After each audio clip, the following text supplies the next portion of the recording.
Hey, good Tuesday morning, everybody. Welcome into the Volquest podcast. I'm Eric Kane, Austin Price right here with me. Brent Hubbs will be along here in just a second. We got a special guest we're going to bring on in a matter of moments as well. So it's going to be a big show, and we couldn't do it without our friends over at Exterior Home Solutions. For a free estimate, you can give them a call today at 865-524-5888 or visit them online at exteriorhomesolutions.com. Go ahead and like this video. Let's get it in front of many more Tennessee fans. Fall camp starts next week. SEC Media Days was last week. A lot of recruiting going on in the weeks leading up to the season as well, so no better place to find all that and more than at Volquest.com. Austin Price, we got a whole lot of fun stuff to get into today, but a man we're about to bring on, knows the SEC and knows how to rile up the fan bases around the SEC maybe better than most. That's right. We'll bring in SEC guru Michael Bratton, and this right here, we've got the Lakeway area covered, baby. We got Jeff County top left, top right we got Morristown East, and now at the bottom we got Morristown West. So I mean, if you want to talk about the Lakeway area, the Citizen Tribune's top decade teams, we got you covered. But we're talking Tennessee football, and Mike, we appreciate you jumping on with us. And you had both Kane and I on down at SEC Media Days, and you kind of get to talk to so many people, going the route you go. What was your overall takeaway from, those 4 long days in Nashville? Yeah, it's something you boys probably would not even realize. Well, first of all, I appreciate being on the show. I listened to for years and years. You guys really are the go-to source for Tennessee football, so it's an honor to be here. But to answer your question, I mean, there's so much going on. I'm basically spending all this week trying to see what I missed because there's so much information. There's so many quotes, so many videos.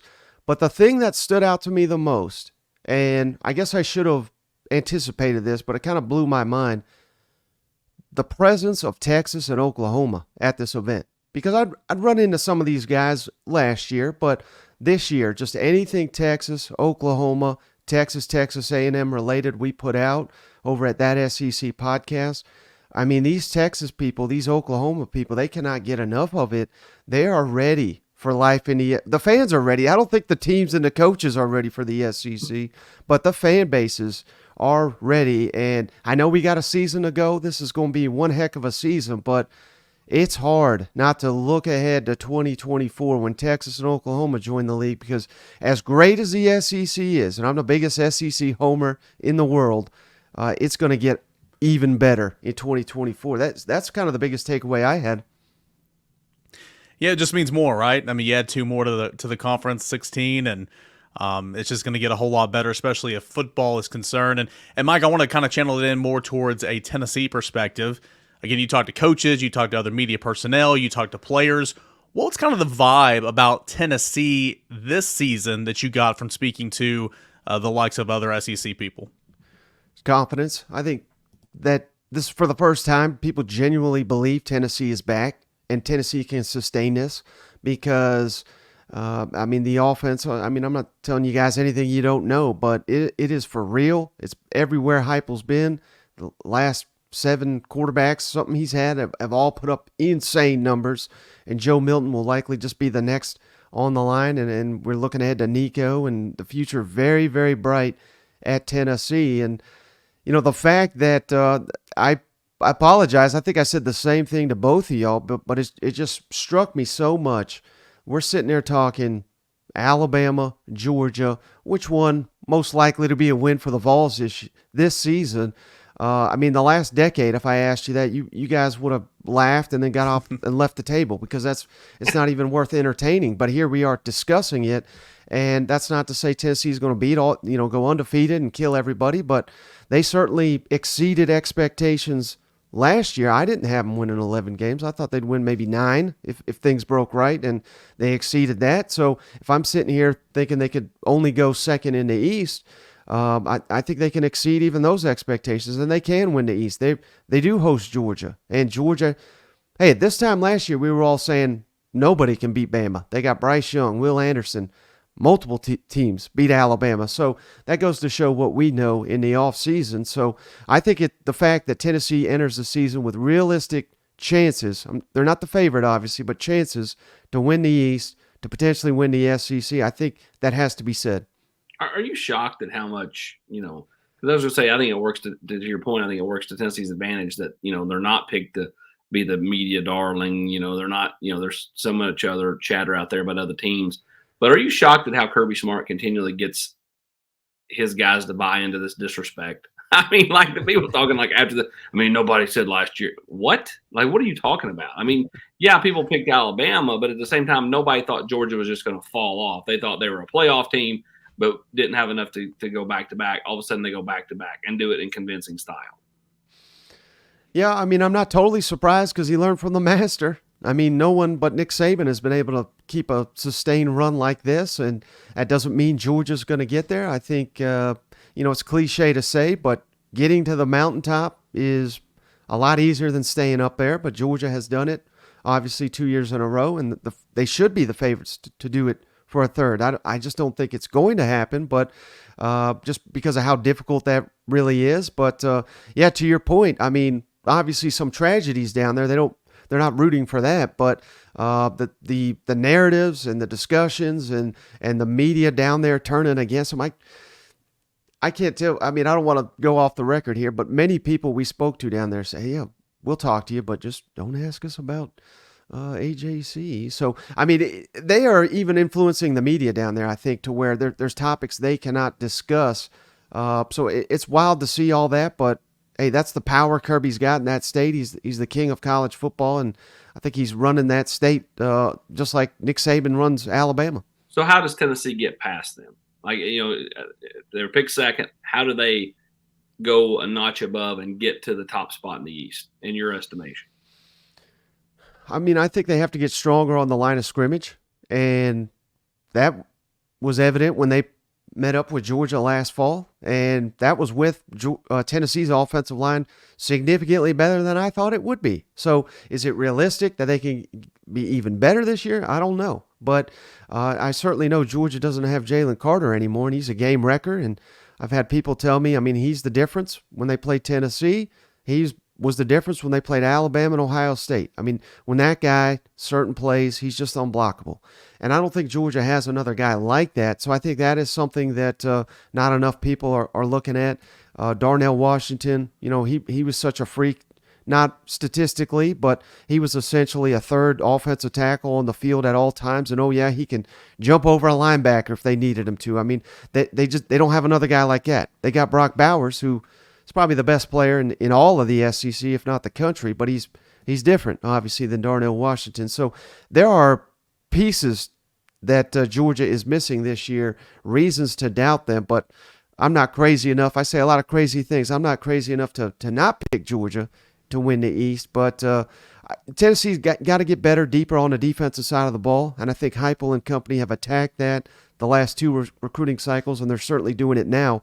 I think that's the key to catching up with Georgia, because I don't think Heupel, his Tennessee teams, I don't think they'll ever have an elite defense, but they don't need them to be because they score so often. They need a defense that can get to the quarterback, force turnovers, and with these pieces they're adding, I think they're getting much, much closer to that. Chatting with Michael Bratton. He's the host of That SEC podcast, along with cousin Shane. You can find him on Twitter at SEC Mike. And Mike, so you're mean to tell me you are not one of the 8 individuals who voted Vanderbilt to win the East? I am not. No. and what that says to me, Kane, is just, I mean, I don't want to call out any of our contemporaries or anything, but there's a lot of old people at media days, and it's all electronic voting, and I think they screwed up their ballot because that's the only thing.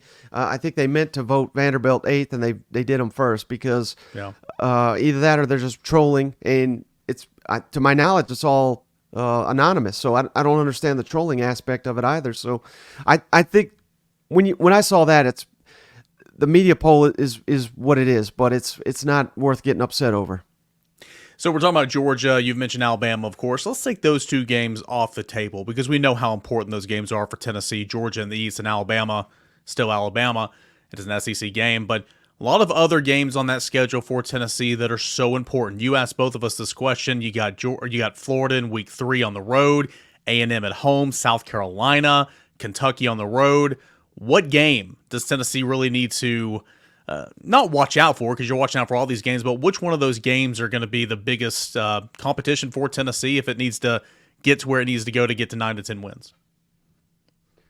Well, my answer is going to be very illogical. I don't really have many reasons for saying this, but it's that game in the swamp, the Florida Gators, because I think Florida could be truly awful this year. Yeah.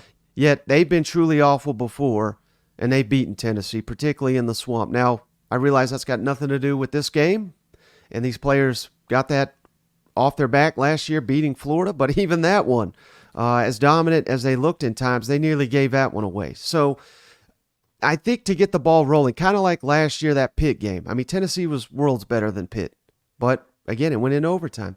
They were significantly better than Florida, but again, that was a game that, fair or not, you could say really went down to a final pass attempt that as soon as Anthony Richardson threw it, I just knew the Gators were going to come up with it in the end zone. But of course, that's not how it ended. I think going down there, building momentum, getting the thing going, because it would just be the most Tennessee thing ever to go down there with all this hype, be a 2-touchdown favorite, and find a way to lose that football game. Now, to Josh Heupel's credit, I mean, I think this is a new Tennessee. I don't think we're going to be having these same hiccups, and I think that is paramount for them to get a win down there. Because here's how I always look at SEC football. So Heupel got there before Napier, right? So they're clearly ahead of where Napier is as a program. This is Napier's opportunity to close that gap and maybe even pass Tennessee in the East standings. Now, again, I think that's a stretch because I got Florida 6th in the East. I got Tennessee 2nd. To me, there is a gap. But it doesn't matter what I say. What matters is what happens on the field. And we already got Joe Milton saying, hey, I don't lose in Florida.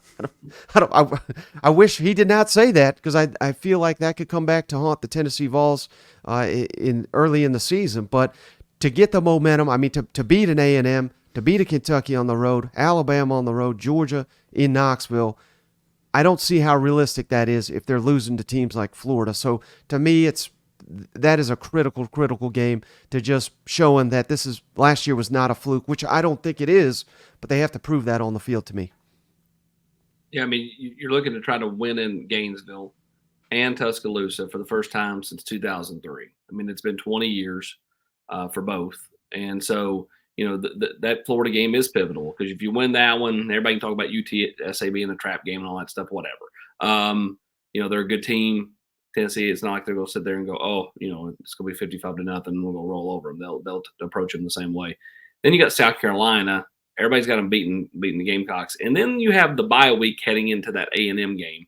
And A&M to me is a great unknown, Michael, because of just, you know, everything surrounding that program and all the chatter.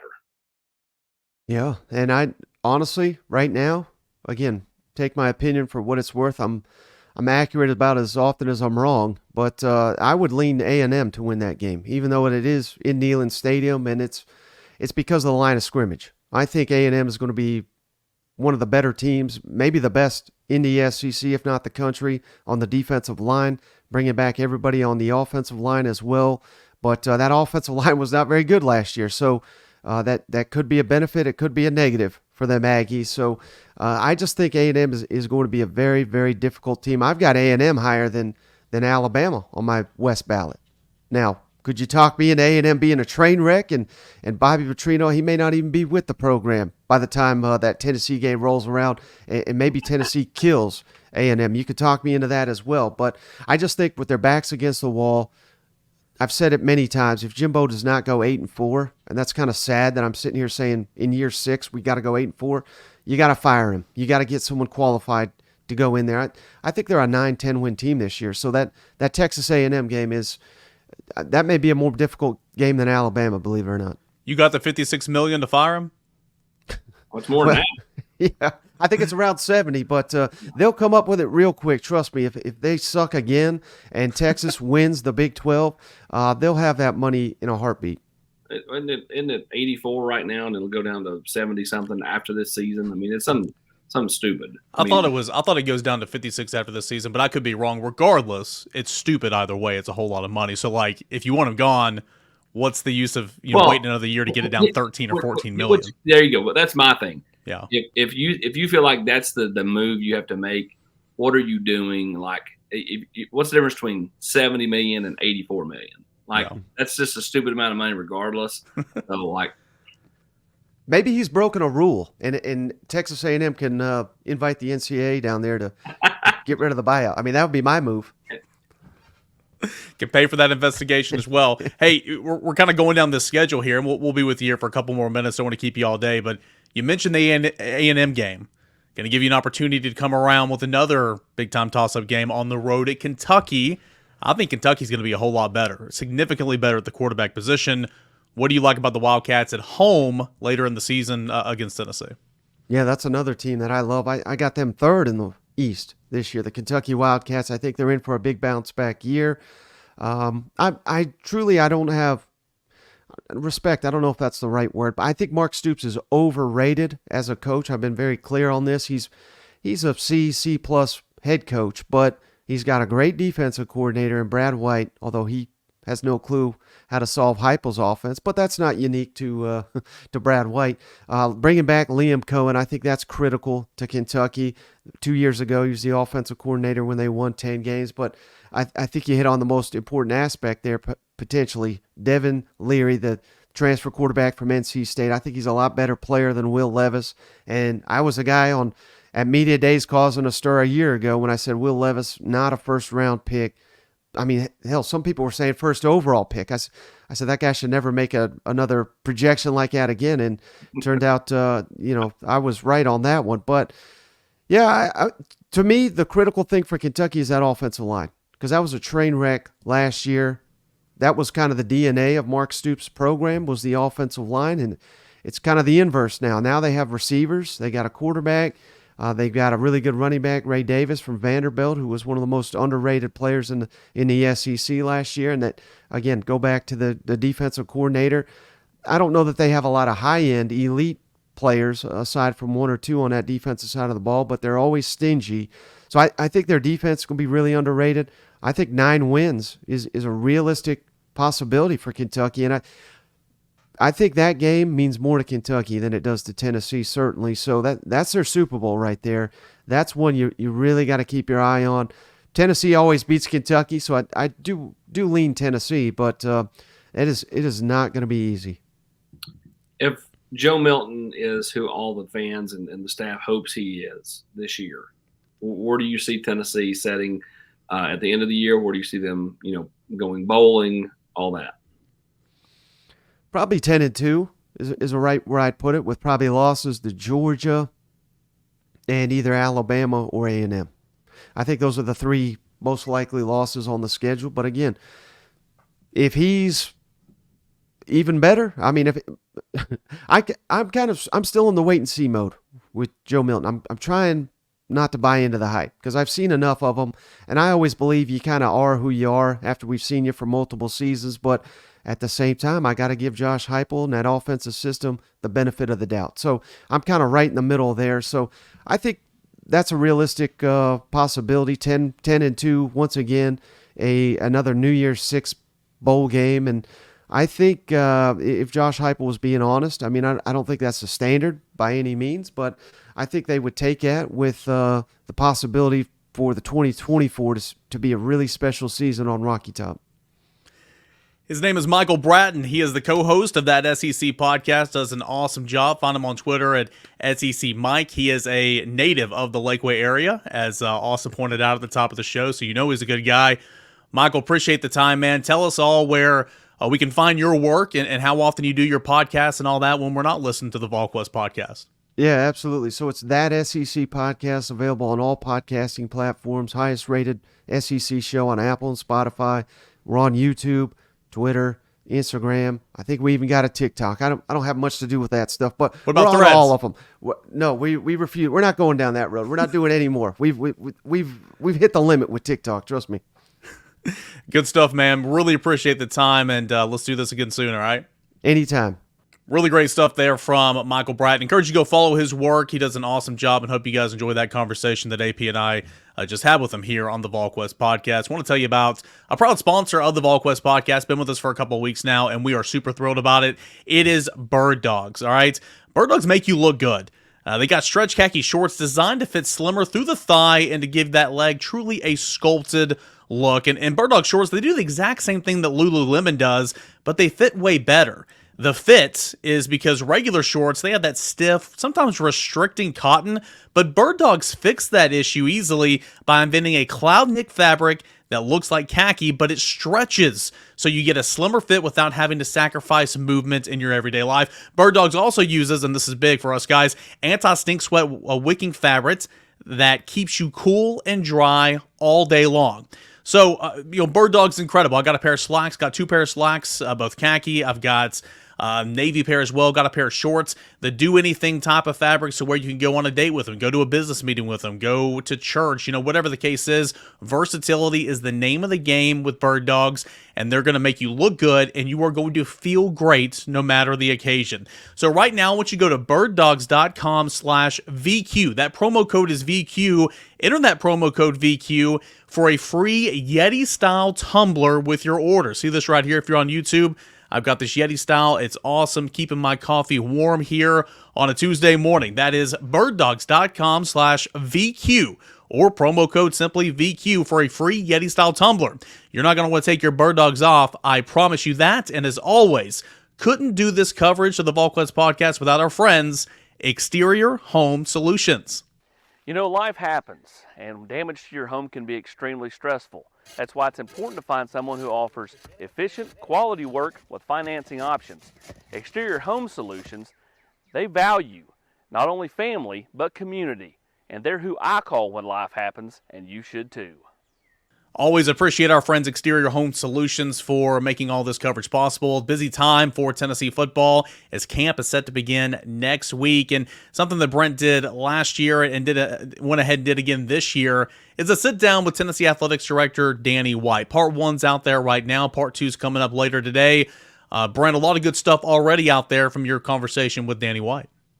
Well, I think it's interesting where Tennessee is right now, and Danny White being very candid to me about a couple of things. One, they released their 5-year strategic plan publicly, which is an internal document, but they released that publicly a year ago. They're clearly ahead of schedule on fundraising and ticket sales, given the fact that football's sold out. He loves where baseball's at right now from a premium seating sales standpoint. And just financially likes where they're at. This will be in part 2, so I'll give a sneak peek to this and talking about just kind of where they are financially. He's not interested in building a big reserve right now, guys. I mean, he's interested in catching up in facilities. He said that probably one of the bigger surprises is that facilities were behind when he got here. He didn't really expect that. But he also noted to me, as I noted in part 1, this job's a better job than he thought he was getting when he took the job. So pretty interesting conversation with Danny White about where things are in the athletic department right now, not just football, but the entire department. A lot of alignment, Austin, which is a big deal. Things moving pretty well for this athletic department right now. Well, obviously, when you can get everybody rowing in the same direction, and that's been talked about for years when you go back to when Tennessee had Fulmer and Dickey and Joe Johnson, and then they kind of strayed there in the wilderness for so long. What do you make of the comment that this is a better job than he thought it was? What do you think he thought it was, the perception out there before he got here and kind of got to see it and feel it with his own eyes? The biggest thing that my takeaway from why he thinks it's a better job is the passion of the fan base and the loyalty of the fan base. When you start talking, and we've talked about this, and because we're in it, every day, we're kind of still baffled by it, but we probably don't appreciate it as much as we should. Given what this program has been through, particularly in football, okay, basketball's not been bad, but given where baseball was until Tony Vitello arrived, all that they've been through, basketball, once Bruce Pearl left, they kind of drifted through the wilderness for a while. The fans have never left this program. They've never left the department. I mean, they continue to give, they continue to come to games, and they continue to be extremely passionate about everything Tennessee. I don't think Danny White truly appreciated that or truly grasped that until he got here. Whether it's donors, continue to give money, whether it's, obviously when you have a packed house on a game day, the fans are passionate. but it's the 365 days out of the year that the passion for Tennessee burns so strong for Tennessee fans that I don't think Danny White had any kind of true grasp of until he got here. Well, Brent, it sounds like looking at your Q&A for part one, I mean, this isn't anything that we didn't already know, but he and Donnie Plowman get along great. He and Josh Heupel get along great. He and Randy Boyd get along great. And, you know, alignment is a word that he brought up, but also just the empowerment to go and do your jobs and how everybody there allows everybody just to go and do your job. And I think that's a big reason why he feels comfortable here, and his first 2.5 years has been successful. Well, and it's why he made an amendment into his contract on the last extension that he got, where he put in a clause in there that said, if Donnie Plowman's not here, my buyout's half to leave on my own versus what it is now. That tells you where he's at with Donnie Plowman. I think the biggest takeaway with his relationship with Donnie Plowman is exactly what he said. It's not necessarily the word alignment. It is empowering. Donnie Plowman, and she said this to her credit, Austin, at the press conference where she announced Danny White as the athletics director. He's my guy. I trust him. I'm going to get out of the way and let him go do his job. And she's done that. Now, there are times where he has to have her approval on things. One of those was the decision not to impose a bowl ban in year one under Josh Heupel. Look, she's running the lead on that investigation, right? She's the one kind of on the clock with it, so to speak. Danny inherited it. It happened with her. She's managing that through. And he went to her and to Randy Boyd and said, hey, it's not fair to give the current kids a bowl ban. The easy answer, Austin, as we've talked about, would have been to do the bowl ban, right? Because then the NCAA investigation is essentially over. You're never in Cincinnati. You know that they get their half of the rear end to chew on Tennessee, and you just kind of move on quickly. Yep. But he didn't want to do that. And when he presented it to her, she backed him and said, "Okay, if that's what you believe, then that's what we go do." And I think it's the empowerment that she lets him do his job. Now, if there's something she doesn't agree with, she'll obviously tell him because she's the boss, but she stays out of the way. And I think that's hard to find sometimes in athletics. We saw it years ago with Joe Johnson and Doug Dickey. Joe Johnson came and cheered. He was at all the games and cheered, and Doug Dickey ran the department. And if Doug Dickey had a problem, he went and saw Joe Johnson. But otherwise, Joe Johnson said, you're in charge of athletics. Donnie Plowman's very much done that with Danny White. Now, she's very visible in this day and age of social media, but she's not visible, guys, to say, hey, I'm the boss. She's visible because she's cheering on the teams on the campus that she runs. And, they obviously have a great relationship, no question. Yeah, I mean, it's just like the head coach that, hires coordinators and gets out of the way. I mean, you don't see Josh Heupel, who's not a defensive guy. I'm not saying he can't talk a little defense, but he's an offensive guy, right? You don't see him meddling on the defensive side of the ball. He lets Tim Banks and the defensive staff do their thing. And much like, she lets Danny White do his thing. She understands what's going on, knows, but, it's his deal, and she lets him do it for the most part. Unlike Jeremy Pruitt, who said, hey, I'll call offensive You beat me to it, Brent. Sorry. Unlike Jeremy Pruitt, who said, I'll just call the offense too if they'd let me. Who was also the highest paid defensive line coach in the country as well. So a lot of hats that former head coach was wearing. A lot of great stuff there. Brent sat down with Danny White. Part 1's already out there at Volquest.com. Stay tuned. Later today, Part 2 is going to be out there. We shift gears now, and Austin, a recruiting decision coming down tomorrow, Tennessee or LSU, for a certain cornerback from Orlando. Yeah, I mean, I think it's still really tight for Kai Bates. He's went back and forth a lot the last 6 to 8 days, and different times he's had LSU ahead, at different times he's had Tennessee ahead. Kind of like William Satterwhite, who was bouncing all over the place between Clemson and Tennessee. As we said here on Tuesday morning, it still feels like LSU has made a really strong late run here. Again, I think that this thing is still super tight, still very much up in the air. Could have flipped back. I do think it's that again. You can't pay attention to the recruiting prediction machine in this instance because it's LSU and Tennessee, and it's really nobody else. I'm with you. I think that LSU is been a school he really likes a lot, likes the staff. I think he's most comfortable with the Tennessee staff. But I do think that some of the things when he was looking, when he's been looking at, everything has come up LSU, and I think it's been back and forth, and we'll see if kind of where this thing happens come late tomorrow. All right, let me ask you this. Hold on a second here. Let me ask you this, Austin, and not specifically to Kai Bates.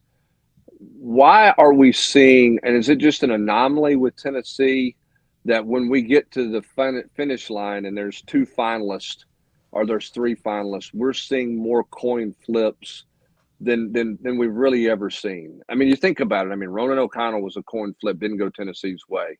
You mentioned Satterwhite. Here's Kai Bates. We'll see which way that one goes. Braylon Russell. Why does it feel like, is that just this class, you think? What's the reasoning why you think some things seem to be coin flips right up until normally, 36 hours before announcement, you got a real good vibe on where somebody's going. Why does this feel different this year? Or at least it does to me.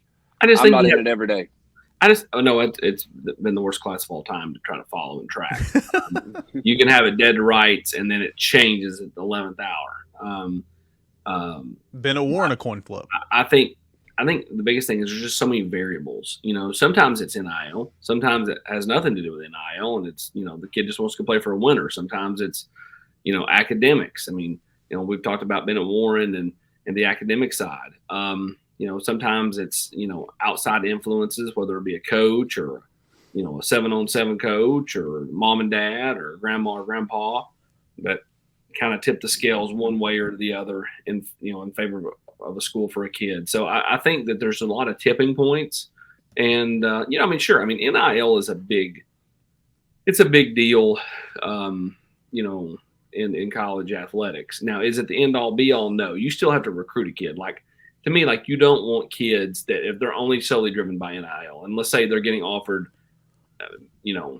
X by a school, and they really want to go to that school, and then another school offers them X plus $50. You don't want the kid he wants to go to school, this other school, but he's going to take the extra $50 and go someplace he doesn't really want to go because it's $50. And I know that's kind of like an extreme exaggeration, but the point is you don't want kids that are solely NIL driven. All kids want money, right? Like, I mean, Hubs, I want a raise. Kane wants a raise. We all want raises, and you got to decide who's worthy of a raise, who's not. Same thing with these, with the schools. And let's face it, I mean, everybody wants to talk about collectives. Anybody that's actually following this knows that the schools understand what all is happening behind the scenes. This is not some kind of like, Bob and Bill started a collective over here, and they're making all the decisions on who gets money and who doesn't. I mean, it's a situation where I think when you look at the totality of everything, this is one of those deals where kids, they have a lot of different things they're listening to, things that matter to them, and I think that because of that, they sometimes waffle back and forth and don't really know what to do, and so thus, Tennessee can be leading 1 minute, not leading the next, and then back leading again 5 minutes later. And the kid looks like he's all over the map. But in reality, he's looking at it going, okay, I've got these 14 different factors. And, and it weighs around. Last thing on recruiting before we kind of conclude things by closing remarks from SEC Media Days. Still, last week, pretty decent week for Tennessee in recruiting. 5-star Mike Matthews, 4-star linebacker Edwin Spillman, and then recruiting weekend coming up as we head into fall camp. Yeah, I mean, Tennessee's with a lot of 25s and 26s, coming in this weekend. And then as far as 24s, Aiden Breland's not coming in. Don't expect Brandon Baker to be here, either the 2 California kids. But Chris Cole is going to be here. And that's a big one where Tennessee's got a chance to really get some momentum. And they've started to gather momentum in his recruitment. Georgia's probably the biggest threat, for Chris Cole. Miami's sitting there too, but that just probably feels like a little too far away from home to me. I think that Tennessee, could be that kind of last, like, that's not too far from home. We could, carpool down with Peyton Lewis and his family, like the mom and dad. Like it feels like things are starting to kind of work in the right direction for Tennessee with Chris Cole. And that one's one that I think, if he goes in August, then Tennessee, I think, could ride the wave of momentum if it's able to get some this weekend to a potential commitment, later in August. And of course, we'll have all that coverage from the weekend and coming out of town later this weekend over at Volquest.com. Fall camp next week. Leading up to fall camp, Brent Hubbs, SEC Media Days, Tennessee being the home state representative this year in Nashville, Tennessee, the last team to take to the podium. It was Thursday afternoon, and you wrote a column on that, and I thought it was a major takeaway from hearing all the players and Josh Heupel talk. The expectation's to win now. I mean, you always want to go out there and win football games, but you've beaten some of the big boys now, and so you can do it every time you step out on that football field, and I think it's a belief in Josh Heupel over the last 2 years that's kind of created that, and you wrote about that over at Volquest.com. A lot of good positive vibes, if you will, coming out of Tennessee's representatives at SEC Media Days. Well, no doubt, and there's clearly a belief that they have, quote, arrived. They're not cocky and saying they're predicting this or that, but they were making it clear in their statements on Tuesday that last year was not an anomaly. That was the start, and they're building off that. They fell short of their goal of what they wanted to do, and they have a belief that they can compete with anybody on any given Saturday. You got to go out and do it. We've talked about that schedule. We've talked about key games and all those types of things. But yeah, that represented themselves well. I thought Tennessee presented themselves with a great deal of confidence. Not a lot of unknowns about where this program is now, who they are, what their identity is, and what they're going to be about.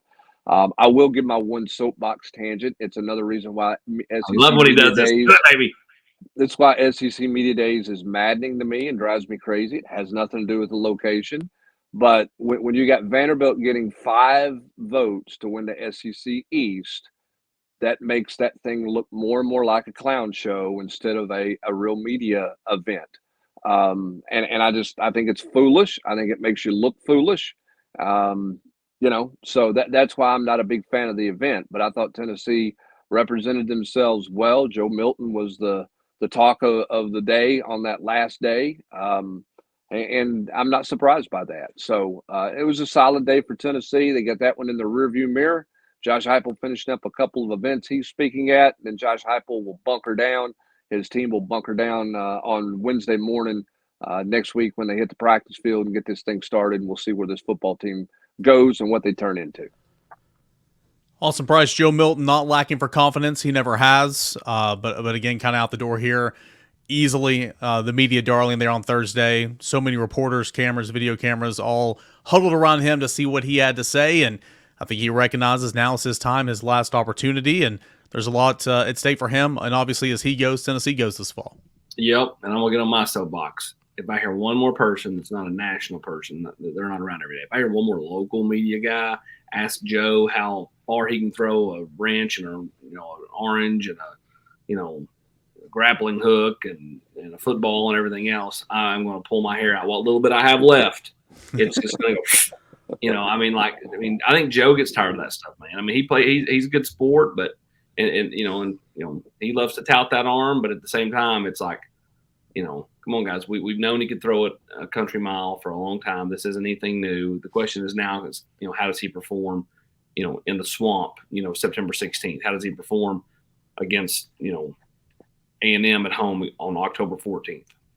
That's what I'm watching for. And let's be honest here. When you're hunting down clicks, that's a May, June title, if you will. I mean, football camp starting next week. That's not a question for right now. There's more important things to get to. But of course, you get a little everything at SEC Media Days. Got plenty of coverage over at Volquest.com. And we'll continue the conversation with your questions on Thursday for the Volquest Mailbag Podcast. Go ahead and get in those questions right now over at the General's Quarters. Big thanks to SEC Mike for stopping by the show and giving us his thoughts on the upcoming season and the Tennessee Volunteers. Shout out Bird Dogs as always, and Exterior Home Solutions for making this coverage possible. Give them a call today for a free estimate, 865-524-5888, or visit them online, exteriorhomesolutions.com. For Austin Price, Brent Hubbs, I am Eric Kane. Enjoy the rest of your Tuesday, everybody. This has been the Volquest Podcast.